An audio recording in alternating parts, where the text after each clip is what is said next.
একটা ভদ্রলোককে পুলিশের একটা বাইক নিয়ে দিয়েছে।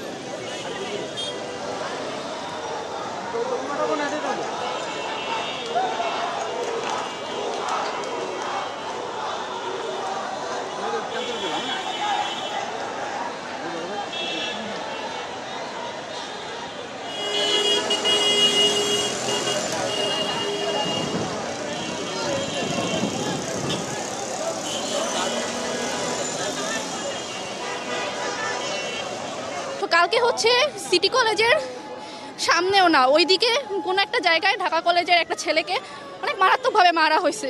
ছেলেটা হাসপাতালে এখন মেবি ভর্তি আছে। ছেলেটা সিভিলে ছিল, এখন এবং আইডেন্টি করা এখন হচ্ছে ওরা ধারণা করতেছে যে সিটি কলেজের স্টুডেন্ট এরকমটা করেছে, কিন্তু আসলে সিটি কলেজ এটা করেনি।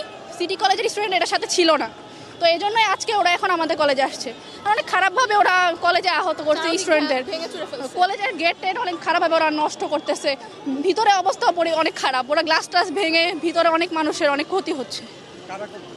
ঢাকা কলেজের স্টুডেন্টরা, এই যে 26 ব্যাচের স্টুডেন্টরা।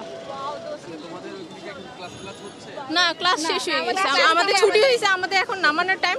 এখন আমাদের এই পরিস্থিতি, ক্লাস শেষে আমাদেরকে ক্লাসের মধ্যে বন্ধ করে রাখা হয়েছিল, বের করা হয়নি। স্যাররা আমাদের সাডেনলি এসে সবাই বলছে যে আজকে মেয়েরা বের চাই, বন্ধ অবশ্যই চাই। আমাদের অনেক ক্ষতি হয়, আমাদের গায়ে ঢিল টিল এসে লাগে।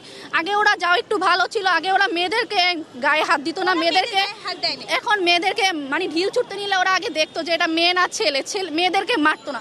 এখন ওরা মেয়ে ছেলে সবার গায়ে ঢিল ছুড়ে সবার সাথে ওরা সেম আচরণ করে, এটা তো ঠিক না। এই ধরনের সংঘর্ষ বন্ধ হোক কিনা কি চাও? হ্যাঁ চাই, অবশ্যই চাই। এর মাঝে অনেক ধরনের ক্ষতি হয়ে থাকে, এটা তো আর মানে অনেক ক্ষতি হচ্ছে, পড়াশোনাতে অনেক ক্ষতি হচ্ছে।